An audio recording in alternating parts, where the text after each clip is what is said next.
What do you think is going to happen this weekend between Chelsea and Palace? I don't know, the international break's thrown me a bit. I forgot there was even football on this weekend. So you got Chelsea... We're talking about the Chelsea Palace game, mate. Yeah, I know. Who's at home? Is it Chelsea at home? No, Palace at home. Oh, that will be tough. But I think it will just... I don't know what just came at my face then. Yeah, Chelsea will win, won't they? They always do. You'd like to think so, yeah. Back to Louis in the studio, thanks, Matt. Yeah, it'll be a game of two teams, 11 players on each side. One of them's going to win, one of them might not win. Yeah. There you go, back to you. They've got to score the goals.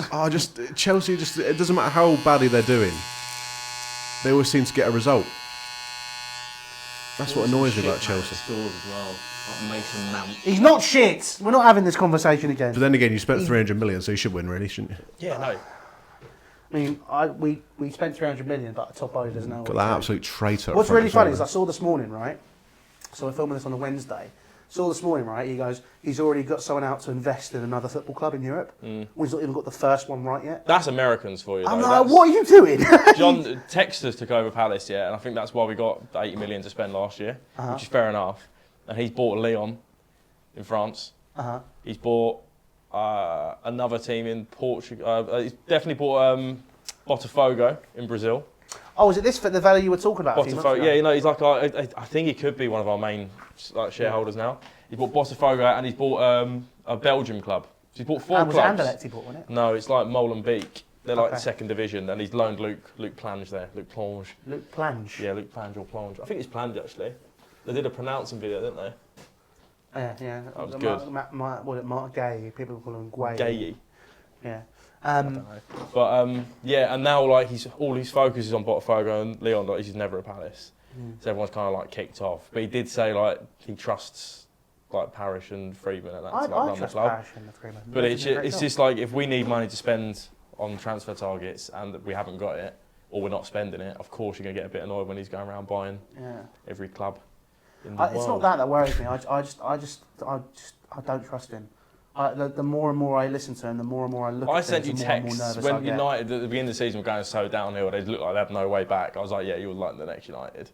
I wouldn't be shocked if you got relegated in like 10 years, 100%. Blackburn.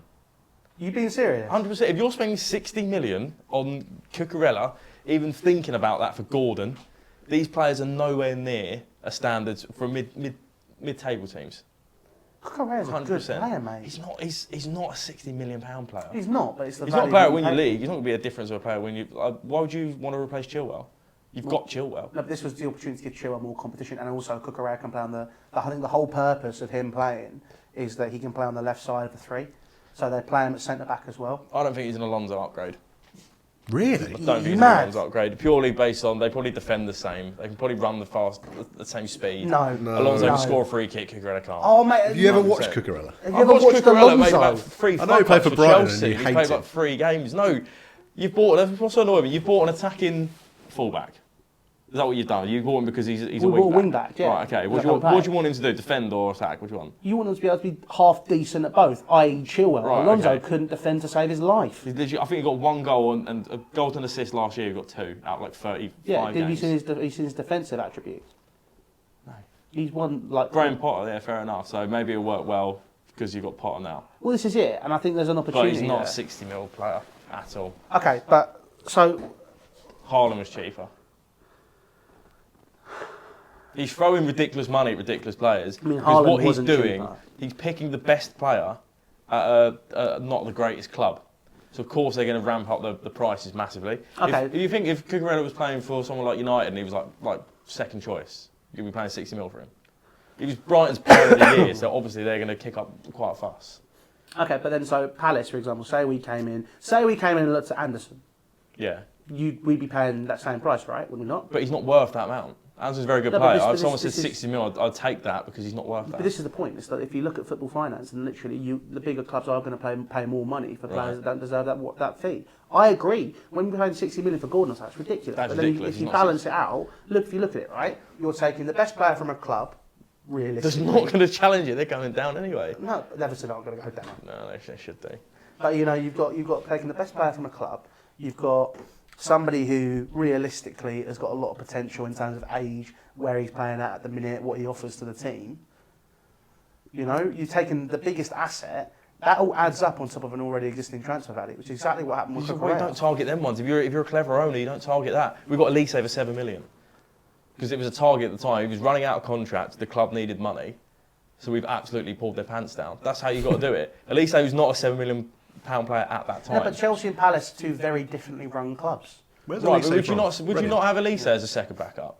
You've had this player. conversation. I love Elise. Yeah, you probably have him as a starting player, arguably. You don't like who's playing right wing? Do you play right winger? Is that Ziyech or Mount, is it most of the time? No, think so. Yeah, actually, I think it's Ziyech. I don't know what If Elise's fully fit, he'll be able to get away with not defending in a team like Chelsea, and he probably would start for Chelsea. We got him for 7 mil. At worst, he's second backup, which is what Cuccarella is. We've got Eze for 15 million. Again, because we're looking at clubs that need to sell. Yeah, but then our financial situation would dictate we'd probably end up paying more. Only a little bit more. You wouldn't turn a 15 million for 30 mil. It would be probably 30 mil that we pay for someone like Eze. So any player you try and buy, they'll double the price of what Palace would have had to pay. Yeah, pretty much. Shit. That's absolute horse. Mate, listen, people do it. That's not because we're picking teams that need to sell. So if you turn around and go 15 mil and they go, oh no, we want more, and you walk away, you've got all the power there because they need that money. That's how we're going in for. We've got another player from Derby, Luke Plans. We got from Derby for £1 million, who is 19 and he's got a lot of promise. All right, you don't know where it's going, but you'd much rather risk £1 million on someone that's actually had like a bit of a decent season in the Championship, coming through and highly rated, rather than risking like 10 mil on a player like that, which you probably would have to pay for if he plays 6 months longer and signs a longer deal. We're picking players that are coming to the end of their deals. So is that Friedman's model then? That's yeah, absolutely. As a sporting director, he's class. I'd absolutely trust him to always finds the right targets, always gets a good price, and if he thinks we're getting our pants pulled down, he leaves. He leaves it. He says that's it. Which is exactly what you need. And there's a lot of times where people have wanted players, gone mad at him for not giving the okay, and to be honest, it's probably worked out better. Okay. So having said that then, Palace's model, does that not have a shelf life? Does that get you European football? Does that keep someone like Patrick Vieira around the club? It's a 10-year plan, absolutely, because the players that we are investing in can keep you in the league. Your players like Elise can keep you in the league easily. But if you're investing at 7 mil and selling for 50 mil in 3 years, and you've got like 4 players to do that, what's bad with that strategy? We're investing low in good quality players and selling very high. Okay, but therein lies, so you're saying that's your transfer strategy, correct? Well, yeah, as any club our size needs that as a strategy. You need sustainability. Okay, but then, like, this is what I'm saying, like, is that something where that's going to give Palace that longevity? Yeah, if we need longevity, I'd much rather take having another 20 years in the Premier League and being very, very decent than risking relegation every year. Not risking it, but like always having that fear, like, oh, if we do slip up, it's fine margins. It's a good strategy. Buy good talent for low fees and sell them high. We're never going to get a multi-billionaire owner like Chelsea will, so we can't just have endless funds. We need to create those funds. But then, okay, so then you're saying our strategy is ridiculous, but we're a different style of club. It is ridiculous, and I think it's more financial fair play you've got to worry about rather than actually having the money. Yeah. If you haven't bought a player for 2 years and you've got like 500 million to spend, you can't really argue if you're spending 60 million on shit players, because it's like, oh, if you want it, at least you can have it. Yeah, I guess that there is that, but then I also look at it and I'm there a bit like, I do question the strategy. Like we were saying, I want to be competing.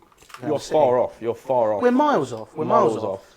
But I think, Cuccarella, for example, is a player which City wanted, and then we've taken on and done the business. All City wanted him for was so that other people couldn't have him.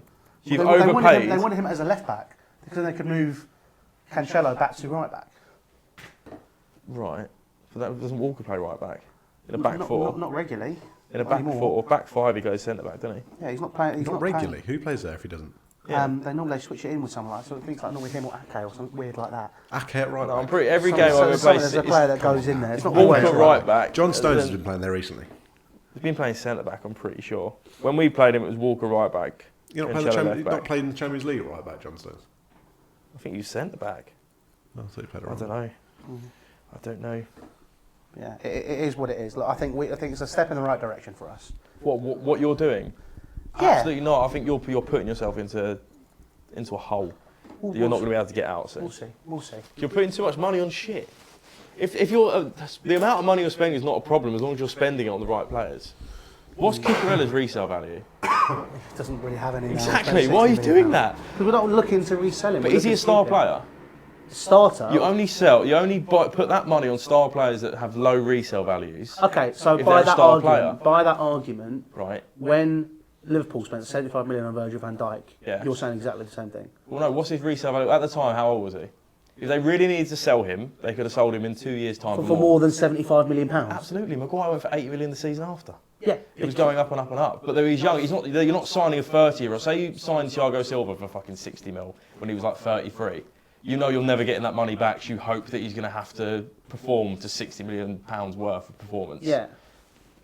You're going to have that with Cuccarella. I don't know how young he is. He's probably quite young to be fair. 22, 23, I think. So like he is quite young, but I just don't think you're ever going to be able to get 60 mil back for him or 60 mil worth of performances That's fair enough. from him. He's not a star player.